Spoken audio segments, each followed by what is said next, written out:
আসসালামু আলাইকুম, সকলে কেমন আছেন? আশা করছি আপনারা সকলে ভালো আছেন। প্রিয় ওমান প্রবাসী বন্ধুরা, আপনারা যেখান থেকে এখনকার ভিডিও দেখার জন্য ক্লিক করছেন, আপনাদের সকলকে স্বাগতম জানাচ্ছি এখনকার ভিডিওতে। এখন আপনাদেরকে ওমানের বেশ কয়েকটা গুরুত্বপূর্ণ আপডেট নিউজ জানিয়ে দিব।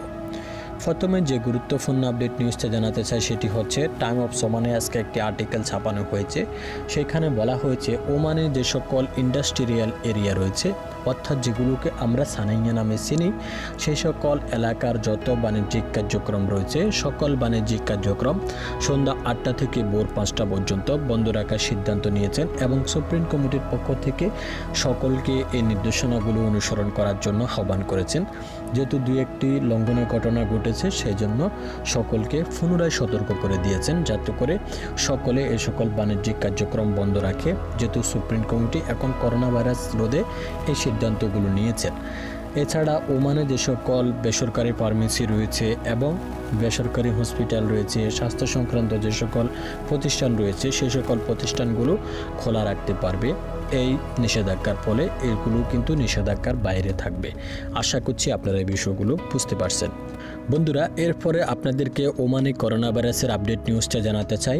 গত 3 দিনে করোনা ভাইরাসে আক্রান্ত রোগীর সংখ্যা জানিয়েছে রবিবার 7 মার্চ ওমান স্বাস্থ্য মন্ত্রণালয়ের দেওয়া তথ্য অনুসারে এখন পর্যন্ত ওমানে গত 3 দিনে নতুন করে করোনা ভাইরাসে আক্রান্ত হয়েছেন 1059 জন, যিনাদের ভিতরে মৃত্যুবরণ করেছেন 8 জন, যা গত রবিবারের 28 ফেব্রুয়ারির চেয়ে 151 জন বেশি আক্রান্ত হয়েছেন আজ। দেশটিতে এখন পর্যন্ত মোট আক্রান্ত রোগীর সংখ্যা দাঁড়িয়েছে 1,43,955 জন। টোটাল সুস্থ রোগীর সংখ্যা 1,34,314 জন। টোটাল আজকে 8 জন মৃত্যুবরণকারী সংখ্যা সহ 1,591 জন মৃত্যুবরণ করেছেন। টোটাল সুস্থতা হয়েছেন আজকে 823 জন। দেশটিতে মোট সুস্থতার সূচক গত 7 দিন একই অবস্থানে রয়েছে 93.3%। গত 24 ঘন্টায় দেশটির বিভিন্ন হসপিটালে নতুন করে ভর্তি রোগীর সংখ্যা 71 জন। এখন পর্যন্ত দেশটির বিভিন্ন হসপিটালে ভর্তি চিকিৎসাধীন অবস্থায় রয়েছেন 217 জন, যার মধ্যে আশঙ্কাজনক অবস্থায় আইসিইউতে ভর্তি রয়েছেন 77 জন। মহামারী করোনায় সংক্রমণ থেকে রক্ষা পেতে সকল ধরনের গুজবে কান না দেওয়ার জন্য সকলকে আহ্বান করেছেন। দ্রুত ভ্যাকসিন নিতে সকলকে মজলিসে শুরার পক্ষ থেকে আহ্বান জানানো হয়েছে। এছাড়া সেই সাথে সাথে পরিস্থিতি নিয়ন্ত্রণ নিতে ওমান সরকারের সকল নির্দেশনাগুলো মেনে চলতে নাগরিক এবং বাসিন্দাদের প্রতি অনুরোধ জানিয়েছেন ওমানের স্বাস্থ্য মন্ত্রণালয়। অন্যথায় তাদের বিরুদ্ধে আইন অনুযায়ী ব্যবস্থা নেওয়া হবে বলে জানিয়েছেন ওমানের স্বাস্থ্য মন্ত্রণালয়। বন্ধুরা, এরপরে আপনাদেরকে আরেকটা নিউজ জানাতে চাই, সেটি হচ্ছে ওমানের আল বুরাইমি অঞ্চলে বিতর্কিত একটি ক্যাফটেরিয়াকে বন্ধ ঘোষণা করেছে ওমানের public for consumer protection PACP। গত সপ্তাহে উক্ত ক্যাফের কিছু ভিডিও সামাজিক যোগাযোগ মাধ্যমে ভাইরাল হয়। উক্ত ভিডিওতে দেখা যায় গ্রাহকদের জুসের পরিবেশনের জন্য গ্লাস কাপের পরিবর্তে বাচ্চাদের ফিডারের মাধ্যমে দেওয়া হচ্ছে। প্রতিষ্ঠানের এমন ভিন্নধর্মী আয়োজনে বেশ সমালোচনার মুখে পড়ে গোটা ওমান। অবশেষে প্রতিষ্ঠানটির বিরুদ্ধে আইনি ব্যবস্থা গ্রহণ করেছেন দেশটির public authority for consumer protection. এক বিবৃতির বরাত দিয়ে PACP এর এক কর্মকর্তা গণমাধ্যমকে বলেন, ক্যাফের এই ধরনের সিদ্ধান্ত খুবই হাস্যকর এবং অপমানজনক। এই ঘটনাটি গত কয়েকদিন ধরে সামাজিক যোগাযোগ মাধ্যমে প্রচারিত হচ্ছে, যা ওমানের সংস্কৃতির সাথে বেমানান। ওমানের নাগরিকরা এই ধরনের সকল ঘটনার জন্য তীব্র নিন্দা জানিয়েছেন। পাশাপাশি সোশ্যাল মিডিয়ায় সংবাদ এবং ছবি প্রচারিত হওয়া ক্যাফটির বিরুদ্ধে আইনগত ব্যবস্থা গ্রহণ করেছেন। বন্ধুরা, আরেকটি সতর্ককরণ নিউজ আপনাদের সাথে শেয়ার করতে চাই, সেটি হচ্ছে ওমান গভর্নমেন্টের পক্ষ থেকে জানানো হয়েছে মজলিস শুরার পক্ষ থেকে।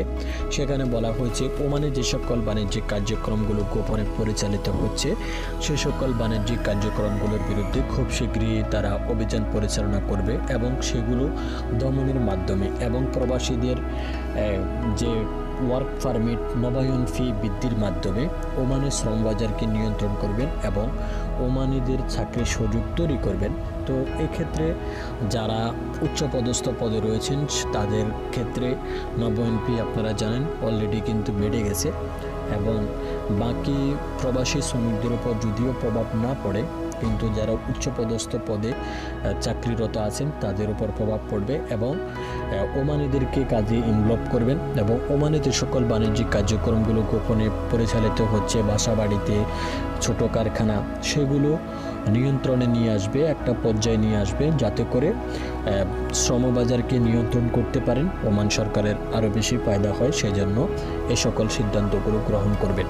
আজকে ওমানের স্বাস্থ্য মন্ত্রণালয়ের পক্ষ থেকে একটি বিজ্ঞপ্তি জারি করা হয়েছে। ওমানের স্বাস্থ্যমন্ত্রী ডক্টর আহমদ আল সাইদি বলেছেন, ওমানে জুন এবং জুলাই মাসে জনসনের 2 লক্ষ ডোজ টিকা ওমান প্রবেশ করবে। অলরেডি ওমানে 2,40,000 ডোজ টিকা প্রবেশ করেছে এবং ওমান সেগুলো ভ্যাকসিনেশন করছেন। ওমান গভর্নমেন্টের পক্ষ থেকে বলা হয়েছে এছাড়া অক্সফোর্ড অ্যাস্ট্রাজেনেকার আরও হাজার ডোজ ভ্যাকসিন ওমান নিয়ে আসবেন। এক্ষেত্রে সকলকে যারা ঝুঁকিপূর্ণ অবস্থায় রয়েছেন, যাদের বয়সুদ্ধ মানুষ রয়েছেন, তাদেরকে ভ্যাকসিন নেওয়ার জন্য আহ্বান করেছেন। আশা করছি আপনারা বুঝতে পারছেন। ওমানে দিন দিন বাড়ছে তাপমাত্রা, প্রবাসীদেরকে সতর্ক থাকার আহ্বান। ওমানের আল সুইক এবং খাবুরা অঞ্চলে গতকাল শনিবার সর্বোচ্চ তাপমাত্রা রেকর্ড করা হয়েছে। দেশটির আবহাওয়া অধিদপ্তর থেকে জানানো হয়েছে গতকাল ওমানের সর্বোচ্চ তাপমাত্রা ছিল 40.5 ডিগ্রি সেলসিয়াস। সর্বনিম্ন তাপমাত্রা রেকর্ড করা হয়েছে 15.2 ডিগ্রি সেলসিয়াস। এদিকে ওমানের আল দাখিলিয়া ও উত্তরাল শারকিয়া প্রদেশের মরুভূমি অঞ্চলের উন্মুক্ত এলাকায় ধূলিঝড় হওয়ার সম্ভাবনা রয়েছে বলে জানিয়েছেন ওমানের আবহাওয়া অধিদপ্তর। তবে ওমানের বেশিরভাগ এলাকার আকাশ পরিষ্কার থাকবে। আবহাওয়া অধিদপ্তর থেকে জানানো হয়েছে দেশটির আল বুরাইমির কিছু এলাকা, দক্ষিণাল শারকিয়া এবং আল ওস্তা প্রদেশের মাঝরাত এবং ভোররাত্রে কুয়াশা হওয়ার সম্ভাবনা রয়েছে। আবহাওয়া অধিদপ্তর থেকে তথ্য অনুযায়ী আজ মাস্কেটের সর্বোচ্চ তাপমাত্রা ছিল 32 ডিগ্রি সেলসিয়াস এবং সর্বনিম্ন তাপমাত্রা ছিল 19 ডিগ্রি সেলসিয়াস। সোহারের সর্বোচ্চ তাপমাত্রা ছিল 36 ডিগ্রি সেলসিয়াস, সর্বনিম্ন তাপমাত্রা ছিল 22 ডিগ্রি সেলসিয়াস। ইব্রিতে তাপমাত্রা ছিল সর্বোচ্চ 30 ডিগ্রি সেলসিয়াস, সর্বনিম্ন ছিল 16 ডিগ্রি সেলসিয়াস। নিজুয়াতে তাপমাত্রা ছিল 34 ডিগ্রি সেলসিয়াস, সর্বনিম্ন 20 ডিগ্রি সেলসিয়াস। রুস্তাকে তাপমাত্রা ছিল 30 ডিগ্রি সেলসিয়াস, সর্বনিম্ন 20 ডিগ্রি সেলসিয়াস রেকর্ড করা হয়েছে। ওমানের সালালা বিমানবন্দর মধ্যপ্রাচ্যের উন্নত স্বাস্থ্য সুরক্ষা বজায় রাখার জন্য পুরস্কার ঘোষণা করেছেন এয়ারপোর্ট কাউন্সিল ইন্টারন্যাশনালের পক্ষ থেকে। এয়ারপোর্ট কাউন্সিল ইন্টারন্যাশনাল মূলত সারা বিশ্বের যে সকল এয়ারপোর্টগুলো রয়েছে সে সকল এয়ারপোর্টগুলো পর্যবেক্ষণ করে থাকেন এবং সেগুলোর উপর তারা পুরস্কার প্রদান করে থাকেন।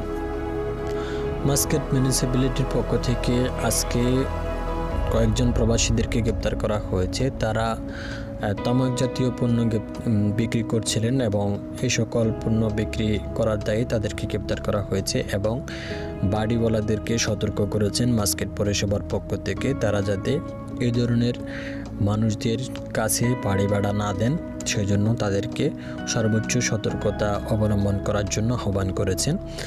যত তামাক জাতীয় পণ্য রয়েছে, পান, সিগারেট, জর্দা, এই সকল জিনিস বিক্রি করা থেকে আপনারা বিরত থাকবেন, এগুলো স্বাস্থ্যের জন্য ক্ষতিকর। বন্ধুরা, আরেকটা গুরুত্বপূর্ণ নিউজ রয়েছে, সেটি হচ্ছে ওমানের স্বাস্থ্য মন্ত্রণালয়ের পক্ষ থেকে এবং সুপ্রিম কোর্টের পক্ষ থেকে জানানো হয়েছে অনেক মানুষ রয়েছেন যারা কোয়ারেন্টাইন আইন লঙ্ঘন করেন।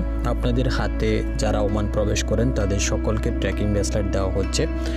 এই ক্ষেত্রে ওমানের 150টি স্থানে এমন ডিভাইস বসানো হবে যেখানে আপনি যদি কোয়ারেন্টাইন আইন লঙ্ঘন করেন বা সেই ট্র্যাকিং ব্রেসলেটের আওতায় যান, সেখানে 15 মিটার দূরত্ব থাকলে আপনাকে ওই ট্র্যাকিং ডিভাইসটি সংকেত দিতে শুরু করবে এবং ওমানের রয়্যাল ওমান পুলিশের পক্ষ থেকে আপনাদের বিরুদ্ধে ব্যবস্থা গ্রহণ করবে। অর্থাৎ আপনি যদি আপনার কোয়ারেন্টাইন জায়গা ছেড়ে অন্য কোথাও যান তাহলে সেই ক্ষেত্রে বিভিন্ন পয়েন্টে সকল ডিভাইসগুলো বসা থাকবে এবং সেই সকল ডিভাইস যদি আপনার হাতের এই ডিভাইসের যদি দূরত্ব তারা বুঝতে পারেন তাহলে সেই ক্ষেত্রে সেই ডিভাইস থেকে অ্যালার্ম দেওয়া হবে এবং আপনি কোথায় রয়েছেন সেক্ষেত্রে আপনাকে ট্র্যাকিং করে রয়্যাল ওমান পুলিশ থেকে গ্রেপ্তার করা হবে। এই সকল বিষয় থেকে আপনারা সতর্ক থাকবেন, আপনারা কোয়ারেন্টাইন রুলস ভঙ্গ করা থেকে বিরত থাকবেন যাতে করে কেউ কোয়ারেন্টাইন রুলস ভঙ্গ না করে, সেই জন্য সুপ্রিম কোর্টের পক্ষ থেকে সকলকে আহ্বান করেছেন। বন্ধুরা, এই ছিল ওমানের আজকের গুরুত্বপূর্ণ আপডেট নিউজ। পরবর্তী অন্য কোনো ভিডিও নিয়ে আপনাদের সামনে হাজির হব। সে পর্যন্ত ভালো থাকবেন, সুস্থ থাকবেন। আল্লাহ হাফেজ।